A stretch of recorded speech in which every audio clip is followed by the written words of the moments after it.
Do you know what the dollar amount is? Actually, all countries combined, how much we collect in tariffs every year in dollars. What do you think that number is? I mean, this is going to fall into the wild ass gas category. I don't know. I would want to say hundreds of billions. $80 billion. That's all we get.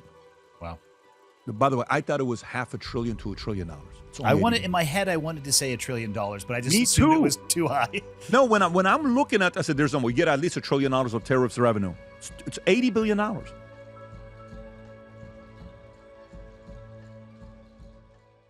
know, you mentioned Taiwan.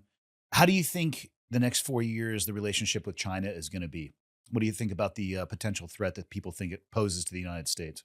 Well, okay, so it's multidimensional, in my opinion. I think if the president can get Panama Canal, it's very important. If the president can get Greenland, very important for resources. Those are two different reasons. Panama Canal, because China has to go through them. Yeah. And if he gets Panama Canal and then they have to go like this, that's 50% more gas, 50% more mile. 30% takes longer to get to LA, New York, because they're going to come this way to go to New York, right? They're coming from this. Panama Canal is very, very critical in the relationship with China. Why do I say this? Because China has leverage. China has leverage in the area of what they produce for us. Cheap labor.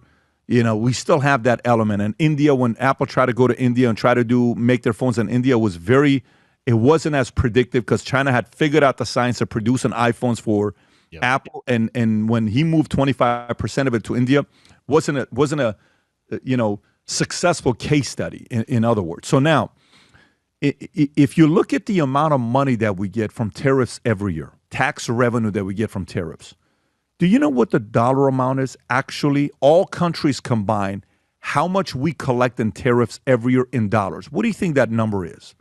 I mean, this is going to fall into the wild ass gas category. I don't know. I would want to say hundreds of billions. $80 billion. That's all we get. Wow. By the way, I thought it was half a trillion to $1 trillion.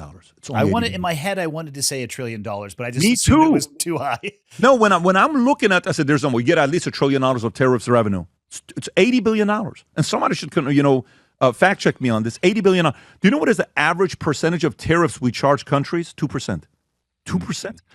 So to me, the part I'm most excited about is to see what Vivek and Ilan are going to be doing when it comes down to DOGE, the Department of Governmental Efficiencies, is what if we do the following? What if we say across the board, guys, listen, 25% tariffs on every country. Are you serious? Yes. You know what that would do to our revenue? It's $1 trillion in revenue. Now we can lower taxes. Now we can pay off some of our debt. You know what we can do with Japan that we owe the $1.1 trillion of bonds they bought from us? What if we go to Japan and say, hey, Japan, how many thousands of troops do we have in Japan? I think the number is 52,000. I can verify this. I want to say the number is 52,000 total troops that we have in Japan. How long have we been given protection to you? For many years. How long is it? This many years? And we have military base. We pay for it, all this stuff. Yes. You know what? For all the protection we've given you in the last 70 years or whatever the time line it is, we would like to continue giving that kind of protection with one caveat. What's that? We are cutting the $1.1 trillion that we owe you. We're no longer going to be paying you the debt relief. Well, that's not fair. I totally get it. I knew you were going to react that way. We can pull our troops. No. Well, then, listen, what do you want to do?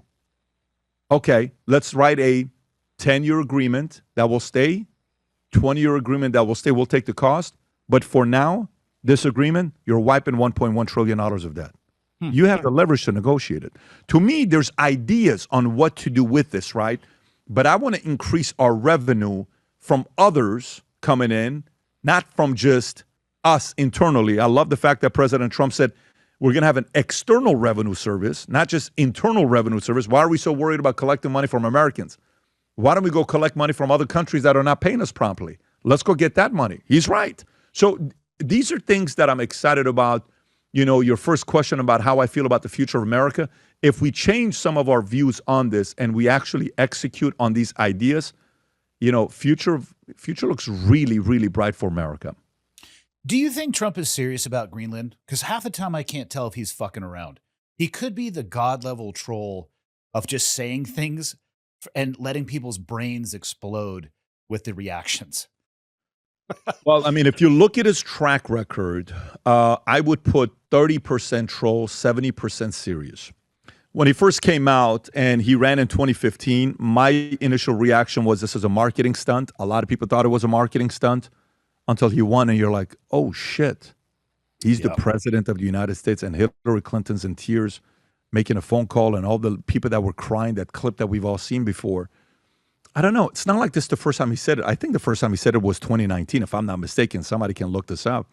So for him to say it again and again and again, I don't know. I think he wants to have one of those Louisiana moments, one of those Alaska moments, what Truman couldn't do with $100 million when he tried to buy Greenland and they said no. I think he wants to have one of those moments. And by the way, that's a massive, massive legacy statement if he does that. Massive legacy statement if he does that. Good morning, everybody. As you know, Change Agents is an Ironclad original, but what you may not know is that for over a decade, Ironclad has worked with brands and individuals to create world-class films, series, podcasts, and ad campaigns. In fact, I've been working with Ironclad for the past few years. I was introduced to them on a project through the Navy SEAL Foundation. I've worked with them on a variety of projects, even up here in Montana, long before they proposed the idea of Change Agents to me. They're the best in their field. And I say that because there are plenty of people out there looking for the best, looking for the cream of the crop, looking for the top of the triangle. And if you're looking for that, you need to look no further than Ironclad. If you ever need media by way of film, a series, podcasts, or ad campaigns, they have you covered.